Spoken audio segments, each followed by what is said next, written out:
और ब्रेक के बाद एक बार फिर से स्वागत आप सभी का। तो आज लोकसभा में पेश हो जाएगा वक्फ संशोधन बिल। बीजेपी ने सभी सांसदों को व्हिप जारी कर दिया है। साफ कहा गया है कि बीजेपी का हर एक सांसद सदन में मौजूद रहेगा।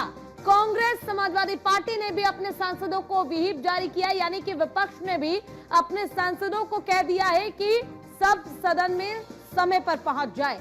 आज सभी सांसदों को सदन में मौजूद रहने का आदेश दिया गया है। बीजेपी की ओर से 7 सांसद बिल पर बोलेंगे।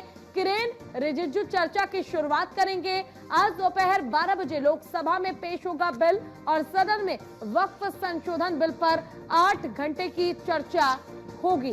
तो कहीं ना कहीं देखिए 8 घंटे की चर्चा अपने आप में काफी महत्वपूर्ण इसलिए भी मानी जा रही है क्योंकि इस 8 घंटे में विपक्ष जो है, जो लगातार इसका विरोध कर रहा है, वो अपने सवाल पूछ सकता है और सवाल पूछने के साथ ही कोशिश ये भी की जाएगी कि इसका जवाब भी पूरा मिल पाए। All India Muslim personal law board और तमाम मुस्लिम ऑर्गेनाइजेशंस इस बात को वाजे कर चुकी हैं कि ये प्रपोज अमेंडमेंट्स वक्फ प्रॉपर्टीज़ के लिए फ़ायदेमंद नहीं बल्कि नुकसानदेह हैं। और इस सिलसिले में पर्सनल लॉ बोर्ड ने जीपीसी के सामने भी अपनी तमाम बातें रखी और जब इन बातों को मंजूर नहीं किया गया तब फिर पर्सनल लॉ बोर्ड ने दिल्ली में भी, पटना में भी और दूसरी जगह एहतजाज किया और मुसलमानों ने काली पट्टी बांध करके इस बात को साबित कर दिया कि तमाम मुसलमान ये चाहते हैं कि अमेंडमेंट्स ना किए जाएं। हम लोगों के लिए औकाफ उसी तरीके से इम्पॉर्टेंट है जिस तरीके से नमाज, रोज़ा, हज, ज़कात है। लिहाजा मेरी तमाम मेंबर ऑफ पार्लियामेंट से हम लोगों की यही अपील है कि आवाम के आवाज़ को सुने और मुसलमानों के रिलीजियस सेंटिमेंट्स, मजहबी जज्बात का भी पास और लिहाज रखते हुए इन अमेंडमेंट्स को या इस बिल को पार्लियामेंट से पास ना होने दें, क्योंकि अगर ये पास होता है तो ये मुसलमानों के साथ एक बहुत बड़ी नाइंसाफ़ी होगी। हिंदू समाज से मैं कहता हूँ, खुला चैलेंज करता हूँ कि अपने शंकराचार्यों के पास जाइए, वो जो हिंदुत्व आपको देते हैं वो सही हिंदुत्व है। ये लोग जो हिंदुत्व आपको परोस रहे हैं ये बहुत बड़ा धोखा आपके साथ हो रहा है और बिल्कुल ऐसा ही धोखा मुसलमानों के साथ एक बार अकबर बादशाह ने किया था। मुसलमानों ने तो उसको समझ लिया और उसको नाकाम कर दिया। हिंदू समाज को अभी समझना होगा कि आपके साथ, आपके धर्म के साथ जो हो रहा है ये ठीक नहीं हो रहा है। हिंदू समाज वक्फ संशोधन बिल आज पार्लियामेंट में पेश कर दिया जाएगा और हमें उम्मीद है कि इंशाअल्लाह पार्लियामेंट से वक्फ संशोधन बिल पास हो जाएगा और पास होने में कोई दिक्कत, कोई परेशानी नहीं होगी। हाँ, अपोजिशन के लोग ज़रूर शोर शराबा मचाएंगे क्योंकि उनको वोट बैंक की राजनीति करना है, तो वोट बैंक न खिसके इसके लिए वो ज़रूर हंगामा करेंगे। बहरहाल वक्फ संशोधन बिल से मुसलमानों को कोई ख़तरा नहीं है। मुस्लिम पर्सनल लॉ बोर्ड के लोग और सियासी जमातों के लोग मुसलमानों को डरा रहे हैं, बहका रहे हैं, अफवाहें फैला रहे हैं, गलतफहमियाँ पैदा कर रहे हैं, मगर मैं मुसलमानों को यकीन दहानी कराना चाहता हूँ कि उनकी न मस्जिदें छिनेंगी, न ईदगाहें छिनेंगी, न दरगाहें, न खानकाहें, न कब्रिस्तान, कुछ भी छिनने वाला नहीं है। ये सिर्फ़ और सिर्फ अफवाह है, इस पर कान न धरें। वक्फ संशोधन बिल से जो गरीब, कमज़ोर, लाचार, यतीम और बेवा मुसलमान हैं उससे होने वाली आमदनी इन तमाम लोगों में ख़र्चा की जाएगी। इससे उनकी तरक्की होगी, डेवलपमेंट होगा, एजुकेशन में काम किया जाएगा। शुरुआती कहा we the people of India, हम भारत के लोग, और उसमें तमाम अधिकार दिए गए हैं। शिक्षा का अधिकार, व्यापार का अधिकार, संपत्ति रखने का अधिकार, राजनीति करने का और अपने अपने धर्म के अनुसार पूजा और उपासना करने का अधिकार। ये 26 नवंबर 49 को एडॉप्ट किया गया है, उसमें ये व्यवस्थाएं हैं और उसी से जुड़ा ये जो वक्फ बोर्ड की प्रॉपर्टी है वक्फ की, इसको इसकी पर भारतीय जनता पार्टी की, आरएसएस की और सरकार की नज़र ठीक नहीं है, इरादा ठीक नहीं है, इसको हथियाना चाहते हैं। हम समाजवादी पार्टी के लोग, हमारे नेता माननीय अखिलेश यादव जी का स्टैंड इस बिल के खिलाफ स्टैंड क्लियर है। जो संशोधन हो रहा है तो अल्पसंख्यक में और जातियां हैं, सिख है, ईसाई है, जैन है, फारसी है, तो वो भी तो अल्पसंख्यक है, का भी तो हक है। और आधी आबादी मुसलमानों की महिलाओं की है। देश में 140 करोड़ में आधी आबादी महिलाओं की है, तो आधी आबादी को भी तो हक चाहिए। तो महिलाओं का विरोध ये करने वाले लोग महिलाओं का विरोध क्यों कर रहे हैं? अगर उनको हिस्सेदारी दी जा रही है, 2 महिलाओं को उसमें ऐड किया जा रहा है, वक्फ बोर्ड की जो नियमावली बन रही है सदस्यों की नियुक्ति में 2 महिलाओं को रखा जा रहा है और 2 अन्य जैसे सिख, ईसाई, जैन, फारसी जो उनको भी रखा जा रहा है, तो उसका ये विरोध कर रहे हैं। ये नासमझ लोग हैं, इनको कांग्रेस, सपा, बसपा के लोगों ने गुमराह करके रखा है, इनको सिर्फ नफरत सिखाया है। और इसी पर जानकारी के लिए हमारे साथ न्यूज रूम से हमारे सहयोगी मोहसिन जुड़े हुए हैं और लखनऊ से हमारे साथ हमारे सहयोगी SK वाजपेयी जुड़े हुए हैं। सबसे पहले तो मोहसिन आपका रुख करना चाहूंगी और देखिए अभी मैं जानकारी इकट्ठा करी थी तो मालूम चला कि 120 ऐसी याचिकाएं हैं जो कोर्ट में दायर की गई है वक्फ बिल के खिलाफ, जिसमें से 20 तो ऐसे हैं जो खुद मुस्लिम है और उनका तर्क ये था कि कहीं ना कहीं आर्टिकल 40 के तहत जो जमीन कब्जा कर वक्फ की जमीन बताने का आधार है उससे वो काफी ज्यादा परेशान है। और कहीं ना कहीं जब अब जो बदलाव किया गया उसमें आर्टिकल 40 को हटाने का पूरा प्रावधान बीजेपी ने किया है ताकि कोई भी किसी की जमीन को कब्जा ना पाए। यानी जब मुस्लिम पक्ष भी इसका विरोध कर रहे हैं, बावजूद इसके विपक्ष इसके समर्थन में है कि अब तक जो चल रहा था वो बिल्कुल सही चल रहा था और ऐसे ही चलना चाहिए, अगर कुछ बदलाव होता है तो ये मुसलमानों के खिलाफ है। देखिए पूजा, इसमें सबसे बड़ी बात यह है कि ये समझना होगा कि आखिरकार मैं अभी सुन रहा था जो मुस्लिम धर्मगुरु हैं, मुस्लिम पर्सनल लॉ बोर्ड के, वो भी बोल रहे थे कि इससे जो है मुस्लिमों को नुकसान होगा। सवाल ये है कि आखिरकार अगर मुस्लिम धर्मगुरुओं को ये लगता है कि वक्फ संशोधन बिल पास होने से नुकसान होगा तो वो उस नुकसान को समझा क्यों नहीं पा रहे हैं, वो आवाम को क्यों नहीं बता पा रहे हैं कि क्या नुकसान होगा। असल बात तो है कि कोई नुकसान होने वाला नहीं है, बल्कि अब पारदर्शिता होने वाली है। आर्टिकल 40 को जो हटाया जा रहा है उसकी जगह पहले क्या होता था कि कमिश्नर एक सर्वे कमिश्नर को नियुक्त किया जाता था जो उस संपत्ति की जांच करता था और उसके बाद ये आधार तय होता था कि ये संपत्ति वक्फ की है या नहीं है।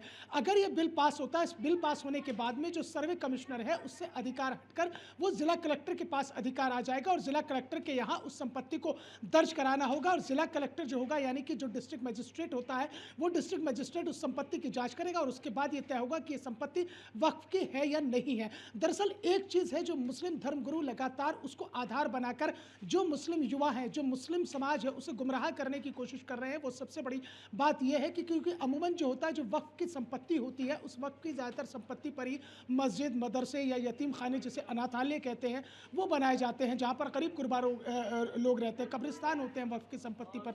तो ये बरगलाया जा रहा है, गुमराह करने की कोशिश की जा रही है कि अगर ये वक्फ संशोधन बिल पास होता है तो इस बिल के पास होने से जो मस्जिदें हैं वो हटा दी जाएंगी, मदरसे हटा दिए जाएंगे, कब्रिस्तान हटा दिए जाएंगे, जबकि ऐसा कुछ भी नहीं है। सबसे बड़ी बात यह है क्योंकि जो मंत्री है, संसदीय कार्य जो मंत्री हैं किरेन रिजिजू, वो भी ये साफ कर चुके हैं कि इस बिल के पास होने से जो पिछड़े मुस्लिम हैं, जो अलग समाज से लोग आते हैं, जो पसमानदा समाज से मुस्लिम आते हैं या उसके अलावा जो मुस्लिम महिलाएं हैं, उनको उनके अधिकार मिलने चाहिए, उनके अधिकार सुरक्षित होंगे।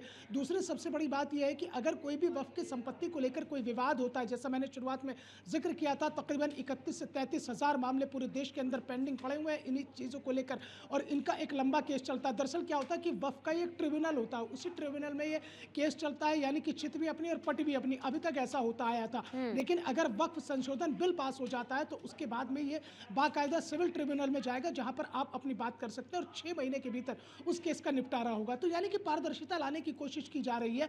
तो ऐसे में जो विपक्ष है और खासतौर से जो मुस्लिम धर्मगुरु हैं, वो केवल एक आधार की धुरी पर लेकर चल रहे हैं कि भाई अगर ये बिल पास हो गया तो मस्जिद, मदरसे, कब्रिस्तान और यतीम खाने जो है वो हटा दिए जाएंगे। जबकि पूजा यहाँ एक महत्वपूर्ण बात यह है कि अगर पूरे देश के अंदर संपत्तियों की बात करते हैं तो रेलवे और रक्षा मंत्रालय के बाद तीसरी सबसे बड़ी वक्फ ऐसी संस्था है कि जिस पर सबसे ज्यादा जमीन है पूरे देश के अंदर। 33 लाख एकड़ जो है वो रेलवे के पास है। उसके बाद 17 लाख एकड़ जो है रक्षा मंत्रालय के पास है। 9.4 लाख एकड़ जो है वो वक्फ की संपत्ति है। तो आप लगाइए कि वक्फ की संपत्ति से जो सरकार ने एक आंकड़ा लगाया है कि 12,000 करोड़ की संपत्ति से इससे आय होनी चाहिए, यानी कि इससे आमदनी होनी चाहिए, जो आज के वक्त में आंकड़ा केवल 200 करोड़ सिमट कर रह गया है। तो कहीं ना कहीं ये चीज़ें जो है वो पारदर्शिता के साथ सामने आएंगी और यही चीज़ जो है वो विपक्ष को बौखलाए हुए है, क्योंकि विपक्ष इसमें अपने राजनीतिक नफ़ा और नुकसान तलाशने की कोशिश कर रहा है। समाजवादी पार्टी रही हो चाहे कांग्रेस रही हो, क्योंकि मुस्लिम वोट बैंक को साधने की कोशिश न केवल लोकसभा चुनाव 2024 से शुरू होती है, बल्कि जिस तरह से उपचुनाव में समाजवादी पार्टी को मुंह की खानी पड़ती है और उससे कहीं ना कहीं जो मुस्लिम वोट बैंक है और मुस्लिमों में भी जो पसमानदा मुस्लिम है, पसमानदा मुस्लिम समाज की एक बड़ी संख्या आती है, तो वो कहीं ना कहीं भारतीय जनता पार्टी की तरफ जो है उसका रुख जाता हुआ दिखाई दिया। तो ऐसे में खतरे की घंटी बजना विपक्ष के लिए लाजमी था। तो ऐसे में मुस्लिम वोट बैंक को साधने के लिए ये पूरा का पूरा एक प्रोपोगंडा चल रहा है। लेकिन अगर नंबर गेम में देखते हैं तो नंबर गेम में विपक्ष कहीं भी बिल्कुल फिट नहीं बैठता। उस नंबर गेम में लोकसभा में तो बिल्कुल रास्ता क्लियर है एनडीए के लिए। राज्यसभा में भी 6 नॉमिनेटेड सदस्यों को साथ लाना कोई बड़ी बात नहीं होगी और उनके साथ आते ही ये नंबर गेम 121 पहुंच जाएगा, जबकि समर्थन के लिए 119 की संख्या चाहिए। तो यानी कि उससे 2 और फालतू पहुंच जाएगा। तो कुल मिलाकर विपक्ष अपनी एक रणनीति अख्तियार करने में लगा हुआ है और इसमें भी कोई दो राय नहीं है कि जब ये बिल पेश होगा तो उस बिल में भी हंगामा पूरी तरह से बरपता हुआ नजर आएगा। विपक्ष इस बार हंगामा करेगा। हालांकि हमने एक जो मुस्लिम धर्मगुरु हैं उन्हें भी सुना, उन्होंने साफ तौर पर यह कहा कि इस बिल के पास होने से कोई नुकसान नहीं होने वाला है, बल्कि इससे जो है विकास की और नई राहें खुलेंगी और नई जो एक इबारत लिखी जाएगी। क्योंकि जिस तरह से जो वक्फ की संपत्तियां हैं और वक्फ की संपत्ति को लेकर जिस तरह से पिछले एक लंबे समय से एक कवायद चली आ रही है वो कहीं ना कहीं देखने के लिए मिलती है। 1954 में ये आता है संशोधन बिल, 1955 में फिर ये संशोधित होकर आता है। और सबसे बड़ी बात पूजा ये है कि जो अजमेर शरीफ दरगाह है, अजमेर शरीफ दरगाह पर यह वक्फ बोर्ड का जो नियम है वो लागू नहीं होता है, बल्कि उसके लिए जो है अजमेर शरीफ एक्ट 1955 अलग से बनाया गया है। उनका एक अपना अलग एक्ट है। एक छोटा सा सवाल यहाँ पर पूजा यही है कि जो विपक्षी लोग यहाँ पर हंगामा बरपा रहे हैं और लगातार मुस्लिम धर्मगुरु इसको लेकर सवाल उठा रहे हैं, उनसे एक सीधा सा सवाल है कि 1955 से पहले 1947 में देश आज़ाद हुआ, 1955 से पहले 1947 और 1955 के बीच का अगर आज़ाद हिंदुस्तान की उस तस्वीर को देखते हैं तो उस तस्वीर में सबसे बड़ा सवाल ये खड़ा होता है कि आखिरकार ये 1955 से पहले वक्त की संपत्तियां कहाँ थी, किस इलाके में थी, देश के कौन से कोने में थी। और जब 1955 में जब वक्फ संशोधन बिल आता है जो 1954 में बना था और 1955 में संशोधित होकर आता है, उसके बाद में ये संपत्तियां कहाँ से आई, ये संपत्तियां कहां से इनके पास आई, इसका जवाब अगर इनके पास कोई माकूल निकल कर आ जाए तो जाहिर तौर पर दूध का दूध और पानी का पानी। जवाब तो वाकई देखिए नहीं दे पा रहे हैं और कहीं ना कहीं जवाब ना दे पाने की ही बौखलाहट है ये जो तमाम मुस्लिम स्कॉलर्स हों या फिर विपक्ष के नेता हों, इन सभी के बीच नजर आ रही है। एसके वाजपेयी जी, आपका रुख करना चाहूंगी। और देखिए जिस तरीके से सवाल ये उठ रहा है कि मुस्लिम वोट बैंक, जहां देखिए वहीं चर्चा ये हो रही है कि मुस्लिम वोट बैंक को साधने की कोशिश, विपक्ष कोशिश ये कर रहा है कि उनका जो मुस्लिम वोटर है वो कहीं सत्ता पक्ष के पास न चला जाए, और सत्ता पक्ष ये कोशिश कर रहा है कि भाई बदलाव तो होगा और इस बदलाव का प्रभाव पॉजिटिव जरूर पड़ेगा।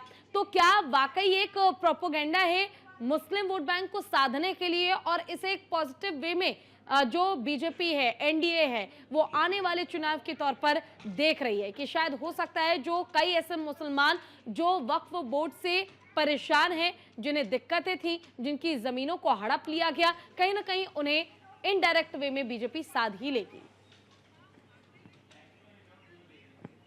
बिल्कुल निश्चित तौर पर इसमें बहुत सारे सवाल हैं। एसके जी, एक सेकंड आपको रोकना चाहूंगी, लौटूंगी आपके पास। एक बड़ी खबर आ रही है संसद भवन पहुंचे प्रधानमंत्री नरेंद्र मोदी। जी हां, संसद भवन पहुंच गए पीएम।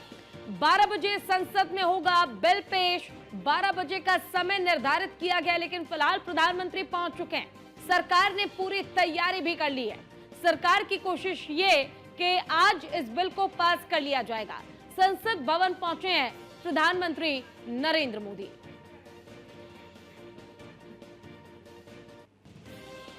चलिए एक बार फिर से रुक कर लेते हैं, हमारे संवाददाता लगातार जुड़े हुए हैं। जी एसके जी, मैं चाहूंगी आप अपना जवाब पूरा करें। बिल्कुल निश्चित तौर पर, क्योंकि इसके पहले भी आपने देखा होगा जब 3 तलाक का बिल आया था उस दौरान भी बड़े पैमाने पर इस तरीके की अलग अलग आरोप प्रत्यारोप सत्ता पक्ष और विपक्ष की तरफ से चले थे। काफी कुछ विरोध भी हुआ जब महिलाओं को अधिकार दिए जा रहे थे। ट्रिपल तलाक को लेकर बहुत सारे जो कहीं ना कहीं कुरीतियां थी उनको दूर की गई थी। उस दौरान शरीयत और इस तरीके के कानून, इस तरीके की चीजें बहुत सारी निकल कर आई थी, लेकिन बावजूद इसके वो बिल पास हुआ और पास होने के बाद आज वो बिल देश भर में लागू है। तो निश्चित है, जहां तक इस बिल का सवाल है, बीजेपी जानती है कि वो मुस्लिम जो कि बीजेपी की तरफ मुड़ रहा है, चाहे वो खाद्यान्न वितरण हो, चाहे वो प्रधानमंत्री आवास के जरिए हो, या जो दूसरी योजनाएं चल रही जिसमें उज्ज्वला गैस कनेक्शन है, पंडित दीनदयाल उपाध्याय समग्र ग्राम विकास विद्युतीकरण योजना है, इनके जरिए जो फायदा पहुंच रहा है, इसके जरिए मुस्लिम भी बड़े पैमाने पर भारतीय जनता पार्टी के साथ जुड़ रहा है। खासतौर पर इसका उदाहरण कुदर की कटहरी जैसी सीटें हैं, कानपुर की सीसामऊ जैसी सीट है जो कि काफी कम अंतर से बीजेपी जीतने से रह गई। तो कहीं ना कहीं ये चीजें विपक्ष को दिखाई दे रही हैं और सीधे तौर पर इस बिल में बीजेपी कोशिश कर रही है कि जो इस पूरे वक्फ एक्ट में एक केंद्रीकरण है शक्तियों का, कि कौन इन शक्तियों का प्रयोग करेगा, उससे होने वाले फायदे को कौन उठाएगा, उनको विकेंद्रित कर रही है। मतलब साफ है कि अब उन मुसलमानों को जो कि अभी तक इसका फायदा नहीं पा रहे थे, वक्फ संपत्तियां जरूर उनके बोर्डों के नाम दर्ज हैं, लेकिन बावजूद इसके इनका फायदा भी उनको नहीं हो रहा था और इनका फायदा कुछ एक लोग ही पा रहे थे। तो सीधे तौर पर बीजेपी इन सारी चीजों को सोचकर चल रही है और कहीं ना कहीं टारगेट वो वोटर हैं जो कि भारतीय जनता पार्टी के साथ सरकार की योजनाओं के जरिए जुड़ रहे हैं। उनको किस तरीके से पार्टी का वोटर बनाया जाए, बीजेपी ये सारी चीजें ध्यान में रखकर ही ये बिल ला रही है। और कहीं ना कहीं इस बिल को लेकर बीजेपी पूरी तरीके से आश्वस्त है, क्योंकि लोकसभा में बीजेपी के पास पूर्ण बहुमत है। जहां तक राज्यसभा का सवाल है,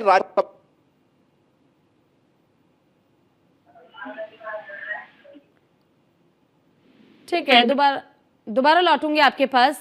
मोहसिन, देखिए अभी बदलाव जो हैं 14 बड़े बदलाव किए गए हैं और कहीं ना कहीं 14 बड़े बदलावों के साथ इस बिल को पास करने के लिए बीजेपी एनडीए पूरी तरह से तैयार है और प्रधानमंत्री नरेंद्र मोदी पहुंच भी चुके हैं और उनके समय से पहुंचने के जरिए ही आप ये समझ सकते हैं कि किस तरीके से एनडीए इस बिल को सीरियस ले रही है और कहीं से कहीं तक कोई कोर कसर नहीं छोड़ना चाहती है। विपक्ष को कोई मुद्दा नहीं देना चाहती है। विपक्ष लाख कोशिश करे अपनी ओर से इस मुद्दे को भुनाने की, लेकिन उनका ये मुद्दा भुनाने का असर नहीं पड़ने वाला है। जाहिर तौर पर पूजा, आपने सही कहा है कि जिस तरह से तकरीबन 1 घंटा पहले ही प्रधानमंत्री नरेंद्र मोदी संसद भवन पहुंच गए हैं, तो इससे आप इसकी गंभीरता का अंदाजा लगा सकते हैं कि वक्फ संशोधन बिल को लेकर सरकार कितनी गंभीर है और इसे कितनी गंभीरता से ले रही है। दरअसल प्रधानमंत्री नरेंद्र मोदी के तकरीबन 1 घंटा पहले पहुंचने के पीछे की वजह साफ तौर पर यही है कि विपक्ष जरूर हमलावर होगा, जरूर हंगामा करेगा और इस बिल को लेकर वो अपना विरोध दर्ज कराएगा। तो उससे कैसे पार पाना है, कैसे आप उससे बाहर निकल कर आएंगे, यानी कि जिस तरह से किरण रिजिजू इसकी पूरी शुरुआत करेंगे, उसके अलावा जो बाकी सांसदों को भी बोलना है, उन सब से जाहिर तौर पर हो सकता है कि प्रधानमंत्री नरेंद्र मोदी पहले मुलाकात करेंगे, उन्हें पूरी तरह से ब्रीफ भी कर सकते हैं, उनके साथ चर्चा कर सकते हैं कि आखिरकार आप बिल को जब पेश करेंगे तो आप किस तरह से विपक्ष के सवालों का सामना करेंगे, कैसे उनका जवाब देना है। एक पूरी रणनीति एनडीए ने तैयार की है और 12 बजे उस बिल को पटल पर रखा जाएगा 14 बड़े बदलावों के साथ, क्योंकि 27 जनवरी 2025 को जेपीसी ने इस बिल को मंजूरी दी थी और ड्राफ्ट पूरा हुआ था। फिर इसको जो है लोकसभा के पटल पर रखा गया था और उसमें तमाम चीज़ें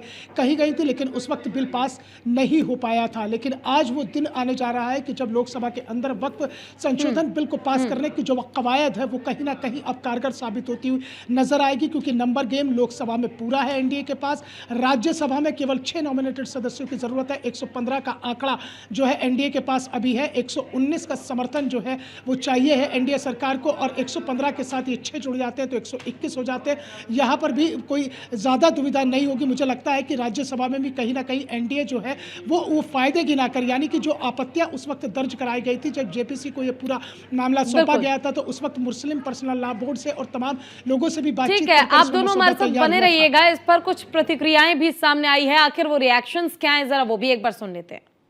सबसे पहले तो मैं देश के यशस्वी प्रधानमंत्री आदरणीय मोदी जी का तमाम देश के दबे कुचले पिछड़े मुस्लिम भाई बहनों की तरफ से आभार और धन्यवाद करता हूं कि ये जो वक्फ अधिनियम 2024 आज पेश हो रहा है सदन में, ये मुस्लिम वक्फ कल्याण दिवस है।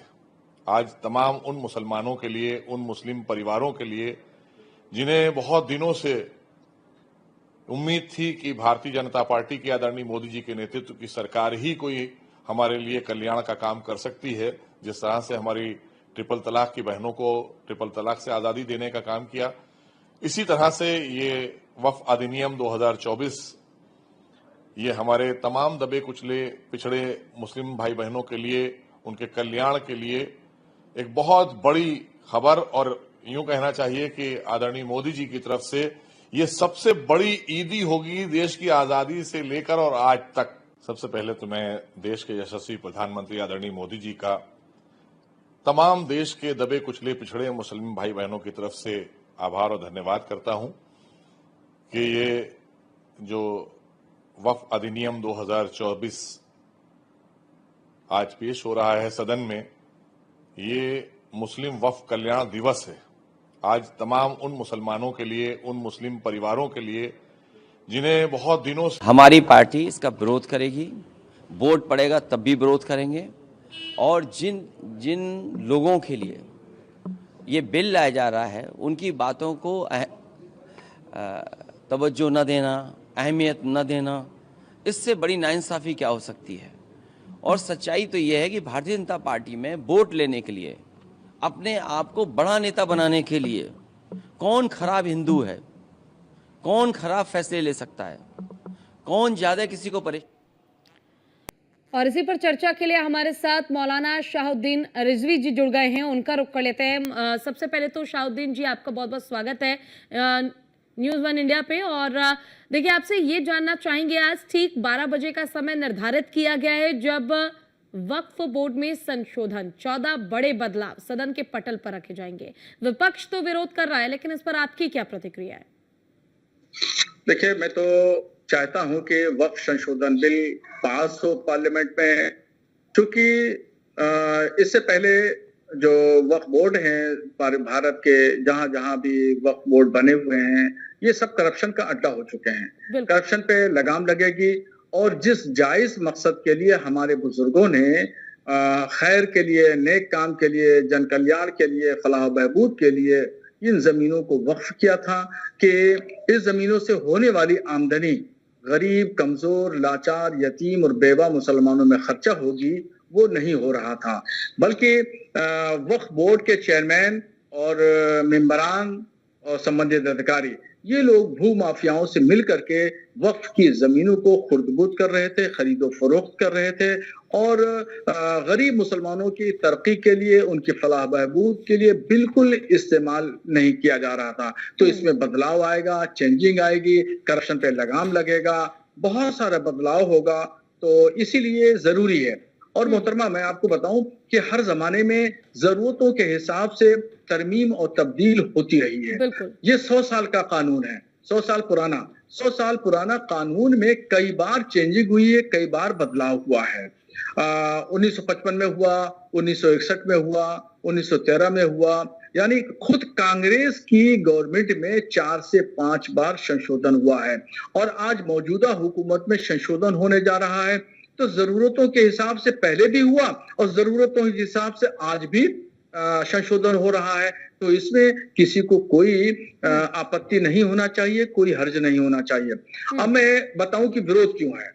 विरोध दरअसल क्या है कि all India Muslim personal board ने मुसलमानों को डराया, धमकाया, भयभीत किया और गुमराह किया, गलतफहमी डाली जहनों में कि मस्जिदें छीन ली जाएंगी, मदरसे छीन जाएंगे, खानकाहें, दरगाहें, ईदगाहें, कब्रिस्तान, ये सब गवर्नमेंट छीन लेगी।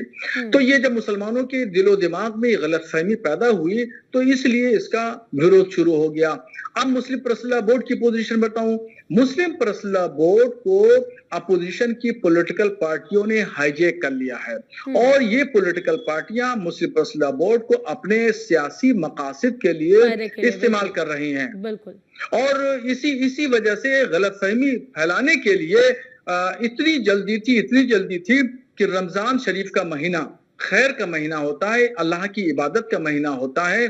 तो उस इबादत के महीने में मुसलमानों को इबादत से छुड़वा दिया। औरतें, मर्द, बच्चे, बूढ़े, जवान कुरान शरीफ की तिलावत करते हैं, कुरान शरीफ पढ़ते हैं, दुआएं करते हैं, अपने गुनाहों की अल्लाह की बारगाह में माफी मांगते हैं। ये सब छुड़वा करके जंतर मंतर पर बिठा दिया कि यहाँ पे धरना लगाओ। फिर उसके बाद भी उनके दिल को तस्कीन नहीं हुई तो पटना में और विजयवाड़ा में भी रमजान शरीफ के महीने में वहां भी धरना लगवा दिया। तो ये इतनी जल्दबाजी क्यों थी? बिल्कुल, देखिए भाई यही 11 तो महीने समस्या पड़े है हुए कि हैं। आखिर मुस्लिम वर्ग की सोचने की शक्ति कहाँ चली गई है कि अगर कोई राजनेता अपने राजनीतिक फायदे के लिए उन्हें भड़का रहा है, भटका रहा है, तो अपने आप से सोचकर फैसला क्या लेना चाहिए, क्या उनके हित में होगा, पक्ष में होगा, ये सोचना बहुत जरूरी है। हमारे साथ न्यूज रूम से हमारे सहयोगी मोहसिन भी जुड़े हुए हैं, वो भी आपसे कुछ सवाल लेना चाहते हैं। पूछिए मोहसिन, क्या पूछना चाहते हैं? मौलाना शहाबुद्दीन जी, सबसे पहले तो आपको मुबारकबाद कि आपने इस वक्फ संशोधन बिल का स्वागत किया, अभिनंदन किया। मेरे दो सवाल हैं। आपने एक बहुत बड़ा सवाल किया, आपने बहुत बड़ी बात उठाई है कि विपक्ष ने मुस्लिम पर्सनल लॉ बोर्ड को हाईजैक कर लिया है। तो सवाल मेरा यह है मौलाना शहाबुद्दीन जी, तो क्या अब all India Muslim personal law board को भी ख़त्म कर देना चाहिए? पहला सवाल। दूसरा सवाल ये है कि आपने कहा कि जिस तरह से लगातार इस बिल को लेकर जो है मुस्लिम पर्सनल लॉ बोर्ड जो है लोगों को गुमराह कर रहा है, तो आप तस्वीर साफ कीजिए कि क्या वो चीज़ें जो कह रहे हैं कि खानकाहें ख़त्म हो जाएंगी, कब्रिस्तान ख़त्म हो जाएंगे, मस्जिदें ख़त्म हो जाएंगी, ये ख़त्म हो जाएगा, तो क्या ये इस तरह की चीज़ें आपको दिखाई देती? लेकिन पहला सवाल मेरा वही बड़ा है कि विपक्ष ने हाईजैक कर लिया है मुस्लिम पर्सनल लॉ बोर्ड को। देखिए मोहसिन साहब, मुस्लिम पर्सनल बोर्ड जिस मकसद के लिए बना था, जिन अगराज़ व मकासद के लिए उलमा ने उसको बनाया था, वो उस मकसद से मुस्लिम पर्सनल बोर्ड भटक गया है। उसका मकसद बनाने का ये था कि जो मजहबी शरई मामलात हैं उनमें वो पैरोकारी करेगा और उसमें हुकूमत के सामने वकालत करेगा, अपनी बात रखेगा। आपको याद होगा कि बाबरी मस्जिद का केस चला, ज्ञान वापी मस्जिद बनारस का केस चल रहा है, शाही ईदगाह मथुरा का केस चल रहा है, शमसी जामा मस्जिद बदायूं का केस चल रहा है, जामा मस्जिद संभल का केस चल रहा है, और मौला कमाल भुजशाला मध्य प्रदेश का केस चल रहा है। कर्नाटक में ईदगाह मैसूर का, टीपू सुल्तान के इलाके में वो उसका ईदगाह का मसला चल रहा है। इस तरीके से कम से कम 1 दर्जन के आसपास कोर्ट में, कहीं हाई कोर्ट में, कहीं लोअर कोर्ट में, डिस्ट्रिक्ट कोर्ट में, कहीं सुप्रीम कोर्ट में मामला चल रहे हैं। अभी आपने देखा होगा कि उत्तर प्रदेश में मदरसा एजुकेशन बोर्ड को इलाहाबाद हाई कोर्ट उत्तर प्रदेश ने मुस्तरद कर दिया था। फिर हम लोग जो है वो सुप्रीम कोर्ट गए और सुप्रीम कोर्ट से जीत के आए। इन तमाम शरई मजहबी मामलों में कहीं भी मुस्लिम पर्सनल बोर्ड ने अपना वकील खड़ा करके मदद के लिए या वकालत करने के लिए या अपना पक्ष रखने के लिए नहीं खड़ा किया। मतलब मुस्लिम तो इसलिए मैं कह रहा हूं कि मुस्लिम पर्सनल बोर्ड जो है सियासत कर रहा है और मजहब की नुमाइंदगी नहीं कर रहा है। मजहब का टाइटल लगा करके सियासी पार्टियों का वो आलयकार बन चुका है। इनकी संपत्ति की जांच की मांग करेंगे आप? जो वक्फ बोर्ड में अब तक यहाँ सदस्य रहे, अध्यक्ष रहे, आपने बहुत बड़ा आरोप लगाया था कि इन्होंने वक्फ की संपत्तियों को खुर्द-बुर्द कर दिया, तो क्या संपत्ति की जांच होकर इन्हें भी सलाखों के पीछे जाना चाहिए? देखिए मैं आपको बताऊं, मांग करना न करना इससे कुछ नहीं होगा, मगर जो अभी वक्फ संशोधन बिल जब आएगा तो उससे तमाम चीजें स्पष्ट हो जाएंगी, वाज़ेह हो जाएंगी। एक मिसाल मैं आपको दूं, उत्तर प्रदेश का लखनऊ में सुन्नी सेंट्रल बोर्ड का ऑफिस है और उसके जो चेयरमैन हैं, और चेयरमैन को आप जानते होंगे, उनका नाम जुफर फारूकी है। वो सियासी पार्टियों के, सियासी शख्सियतों के बड़े महबूबे नजर हैं और उनका इतिहास में बताऊं कि 20 साल हो गए हैं वो चेयरमैन बने हुए हैं। जब मायावती की गवर्नमेंट होती थी तो मायावती की महबूबे नजर थे, उन्होंने सबसे पहले वक्फ बोर्ड का चेयरमैन बनाया। उस वक्त वक्फ मिनिस्टर थे शहजुल इस्लाम। तो शहजुल इस्लाम की पैरोकारी से मायावती ने उनको जो है वक्फ बोर्ड का चेयरमैन बना दिया था। उस बाद में मायावती चली गई, अखिलेश यादव आ गए, फिर वो अखिलेश यादव के महबूबे नजर हो गए और उनकी नवाजिशात उन पर होने लगी और फिर वो दोबारा अखिलेश यादव के दौर में भी जुफर फारूकी साहब चेयरमैन बन गए। उसके बाद में उनकी भी रुखसती हो गई। अब आ जाते हैं महाराज जी।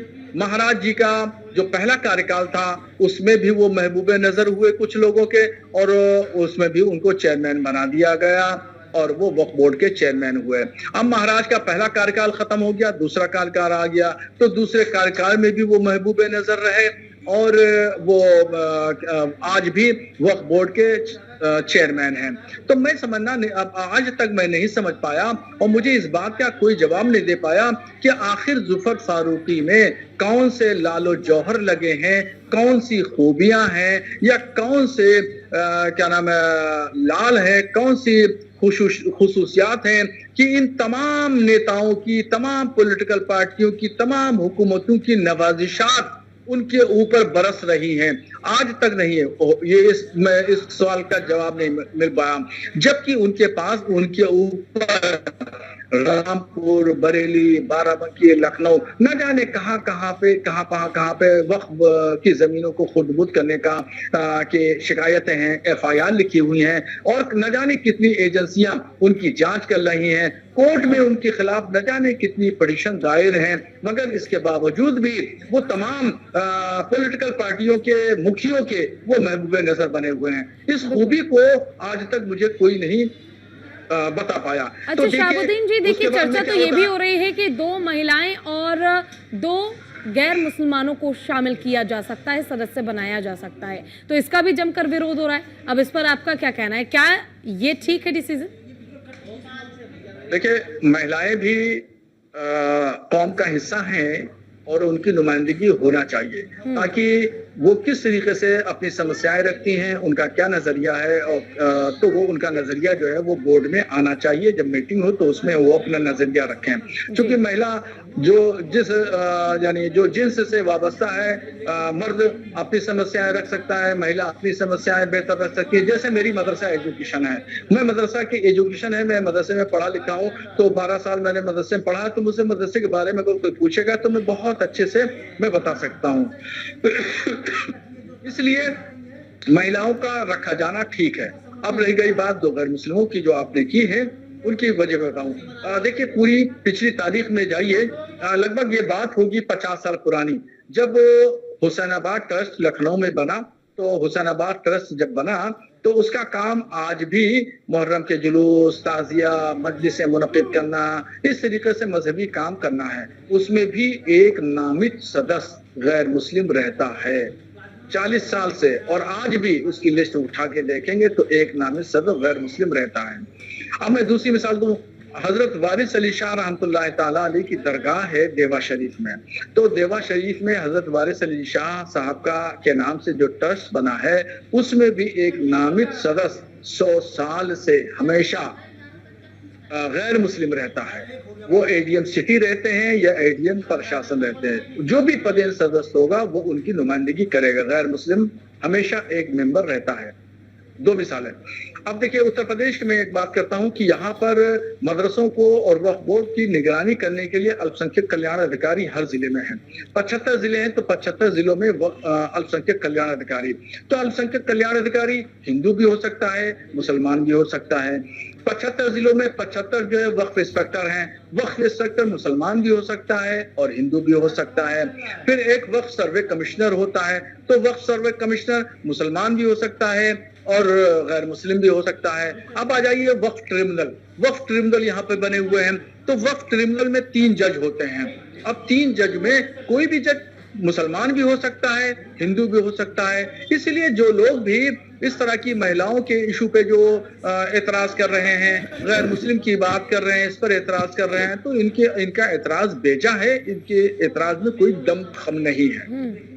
बिल्कुल, देखिए, और ये देखकर सुनकर मुझे बहुत खुशी हो रही है कि आप एक मुस्लिम हैं, बावजूद इसके आपने इस फैसले का स्वागत किया है और इस पर अपनी एक बात भी रखने की कोशिश की है आपने। लेकिन देखिए, ये भी कहा जा रहा है कि वक्फ बोर्ड में संशोधन अगर होता है, धारा 40 को जिस तरीके से हटाने की चर्चा की जा रही है, अगर इसे हटाया जाता है तो कहीं ना कहीं वक्फ बोर्ड को चिंता इस बात की है कि अब तक गैर कानूनी तरीके से जिन जमीनों को हथियाया गया है या फिर वक्फ की संपत्ति अब तक बताई गई है, सरकार कहीं उन पर एक्शन ना ले ले और कहीं ऐसा ना हो कि अब तक रेलवे और रक्षा मंत्रालय से ज्यादा जो जमीन वक्फ बोर्ड के पास है उनकी संख्या कम हो जाए, और ये डर बहुत ज्यादा सता रहा है। नहीं, ऐसा मोहतरमा नहीं है। गवर्नमेंट कभी भी किसी कम्युनिटी के को जलील करने के लिए, कमजोर करने के लिए, दबाने के लिए काम नहीं करती है। कोई भी हुकूमत हो, इससे कोई गरज नहीं कि भाजपा है या कांग्रेस है, एक्स वाई जेड, कोई भी गवर्नमेंट आती है, हर गवर्नमेंट अपने किसी भी कम्युनिटी के लिए उत्थान के लिए स्कीमें बनाती है, डेवलपमेंट के लिए, तरक्की के लिए काम करती है। क्योंकि अब कोई भी कम्युनिटी डेवलप होगी तो इसका मतलब ये है देश डेवलप होगा, कम्युनिटी कमजोर होगी तो देश कमजोर होगा। तो ये इल्जाम भेजा है। हाँ, ये बात जरूर है, जो लोग विरोध कर रहे हैं दरअसल उन्होंने ही लाखों करोड़ों की जमीनों को दबा रखा है, उस पर आलीशान आला बिल्डिंगें, बड़ी बड़ी 10-10, 12-12 मंजिला बिल्डिंग बना रखी हैं, अपने ताजमहल तामीर कर रखे हैं, शॉपिंग कम्प्लेक्स बना रखे हैं। उनको इस बात का डर है कि अगर ये वक्फ संशोधन बिल पास हो गया तो ये जमीन हमारे हाथों से खिसक जाएगी और माहाना लाखों रुपए की जो आमदनी हो रही है, हमारा नाजायज कब्जा बना हुआ है, कहीं ये छिन ना जाए। ये सिर्फ इस बात का डर है। मैं जानता हूँ, एक एक शख्स को मैं जानता हूं, जितने भी विरोध करने वाले लोग हैं, मुस्लिम पर्सनल बोर्ड के लोग हों या दीगर और तंजीमों के लोग हों या और भी पॉलिटिकल पार्टियों के लोग हों, मैं उनको जानता हूं किन किन लोगों ने अपनी ऐशगाहें तामीर कर रखी हैं, किन किन लोगों ने मार्केट, शॉपिंग कम्प्लेक्स ठीक है, और शादी बस हाल 2 बना रखे सेकंड हैं। के लिए आपको रोकना चाहूंगी शहाबुद्दीन जी। एक